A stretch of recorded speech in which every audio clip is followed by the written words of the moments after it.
National Union of Ghana Students says it has given the West African Examination Council some time to fulfill its commitment to release withheld results.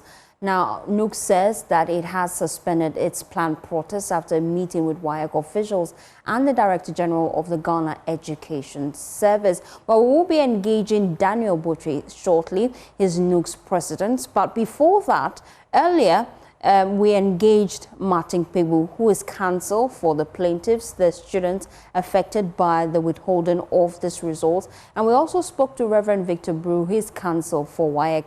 Let's listen to their stance. To write the vision. Lawyers would continue accuse extra. Enough enough. Enough enough. You see, the problem is that WAEC is not realizing that we are dealing with this matter in a constitutional context as well. So the Constitution Article 23 requires that administrative bodies act fairly and reasonably. Fairly and reasonably. So, my sister, as we're speaking now, more than 1 month on, WAEC is not able to tell my clients, you, Esimesi or Bentin, you copied, you had foreign material, etc. They are not able to tell the specific crime. WAEC is engaged in speculative, cancellation of results. I'm telling you that we went to court and finished this court matter. WAEC could not produce one charge, a single charge against any of these students. So it's just not on. The Constitution says WAEC must act reasonably and fairly. Where is the reason and where is the fairness? When you keep taunting somebody, you keep taunting the person that he's engaged in the examination malpractice. Then sometimes you say examination irregularity. Meanwhile, you cannot tell specifically what the person did. What is the candidate's charge? Ask Lawyer Brew. Where is the charge? I had a meeting with Lawyer Brew before we came into court. We're in court for 3 weeks. Court is done. They've not been able to stick a single charge on any of my clients. Yes, if you put it that way, we plan to repeat the stay execution in the Court of Appeal, which is part of the entire court process. So if you went to the High Court and it gave a ruling or a judgment and you first, apply for stay of execution in that same court, if you are a lawyer of rich experience, you will know that it's more likely that the court will not grant the stay. But then that is the rule. So you do it, and then if it's not granted, you have the option of either complying with the ruling of the court or repeating the application in the Court of Appeal if you really believe in your case. And so we are going to explore that option. But first of all, we need to get a hard copy of the ruling or the judgment, if you like, and then we will actually then likely repeat the stay of execution in the Court of Appeal. Yes, I'm not sure it's about difficulty. It's actually about the fact that WAEC is still working. And so even as these candidates who are 10,000 over went to court, there are several candidates, others whose results have been worked on.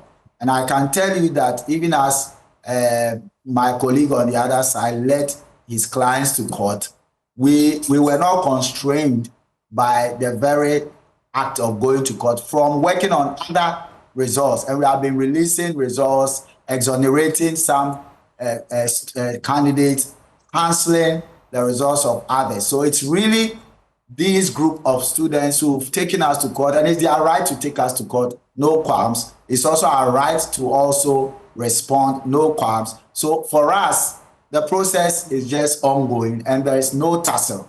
It's just that in a democracy, people have a right to ask why we took this action. If they are not satisfied, they can go to court. Nobody should stop them. And we also have the right to also respond to the court and exhaust all the processes. That is what it's really about. It's not about a tussle. Well, we've just been listening to Martin Pebo, his counsel for the plaintiffs, and also Reverend Victor Brew. He represents WAEC. Let me bring in now Daniel Boche. He actually is NUGS president. Unfortunately, you had served notice that you would be hitting the street to protest the withholding of the results. Now you've made a U-turn. Why exactly? Yeah, good morning to you and to your cherished viewers. Yes, we had served notice to protest, and specifically because we believe WAEC has not been fair to Ghanaian students. And although we were very much aware that WAEC had issued a date or set a deadline for themselves, being the 28th, to release results, we didn't take much of it because we had engaged WAEC right back as the 2nd of January on these issues, met with them on the 10th of January, and it had not availed much. And so in that regard, even when they set a deadline for themselves to release the results, we saw it as another ploy to continue to delay. It was for that reason we set today to embark on a protest. However, a lot of conversations and interventions have gone on. I had a meeting with the Minister for Education last week, and he referred the matter to the Director General for the Ghana Education Service. And over the weekend, we had several conversations. Beyond that, we had a stakeholder engagement yesterday, which lasted several hours between myself and then the head of WAEC Ghana, convened at the instance of the Director General for the Ghana Education Service, Prof. David, and I got a firm assurance from WAEC in the presence of the Director General, who happens to be the chair of the Ghana Examination Committee, ensuring that the students of Ghana would receive the results before the 1st of March. And so the deadline is what they set for themselves, which is the 28th of February. Should they fail to meet this deadline, what's next for NUGS? Well, that would be very unfortunate. They would have broken our trust, and they would have also brought serious embarrassment to the Director General for the Ghana Education Service, because it was at his instance that we decided to listen and suspend this planned demonstration.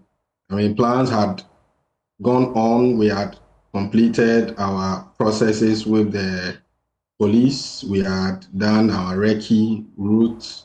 The route had been determined. Everything was on course. Our placards, everything was ready for this protest.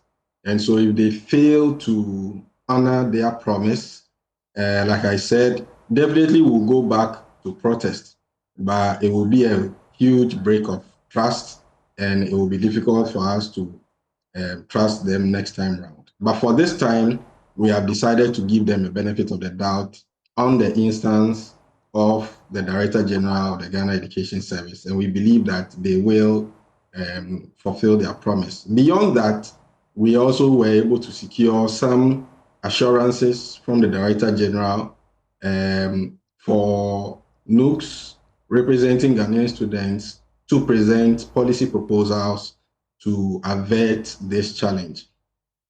At the heart of this, NUGS has at all time maintained that we believe that WAEC should do their work if they believe that there has been collusion.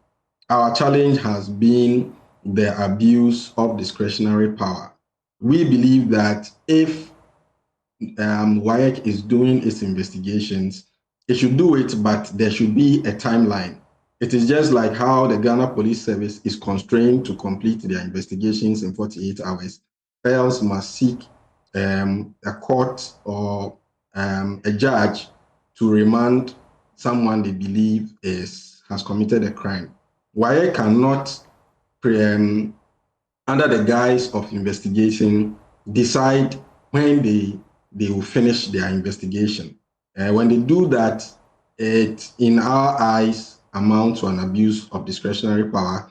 And so this was one of the main issues I raised yesterday with the Director General, and it has been agreed that there must be set timelines in the future so that if WAEC says it's investigating suspected collusion, there must be set timelines so that if a student, you believe that you are withholding a student's results for anything, if it is a week, if it is 2 weeks, if it's 3 weeks, there must be set timelines by which WAEC should be able to finish its work so that students can have some certainty.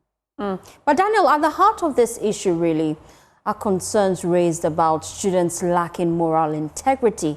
The reason why some of them will go the extra mile to cheat, in spite of WAEC putting measures in place, especially to curb exam malpractice. How do you propose we deal with that broader, bigger issue? Yes, you are very right. And this issue is at the front burner for everybody. All the stakeholders in education are involved. Beyond even this issue of cheating, the issue of indiscipline, violence in our schools has been topical and in the news all over. NUGS is working hand in hand with the Ghana Education Service to bring up a new program, which is part of the new SHS curriculum that has been introduced, what has been named the Essential Values Handbook for Youth.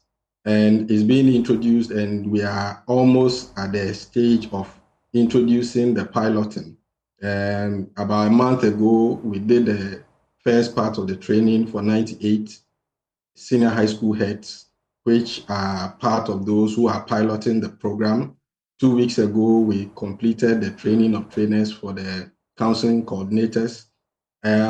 This week, we have started the cluster training in all the regions. And then finally, we will do the peer counseling training for the students who will be leading the discussions in the schools. And we believe that whilst this is happening, we will be definitely able to reintroduce these essential values, which talks about all the things that students need to have. We are at this stage because we are realizing that there is a deficit, and it isn't something that we can blame any particular stakeholder. I believe that as a nation, we are at a place where a lot of technology has been introduced into the system and all of that, and we are unable to catch up with the negative part of it, social media and all of that, which is very good, but it also has negatives. And so we should be able to see how we deal with the negative part. And like I'm saying, the Ghana Education Service is working at this, and NUGS is working hand in hand with them. By tomorrow, I'll be in the north, in Tamale, in Bogatanga, where I've been deployed to be part of those who will also be looking at how the cluster training is going on in there. And beyond that, by September, there will be a full nationwide rollout of this essential values for youth handbook in all the second cycle institutions. Thank you so much, Daniel Boje. He is president for NUGS, for a time here on News Text. Thank you. Away from that.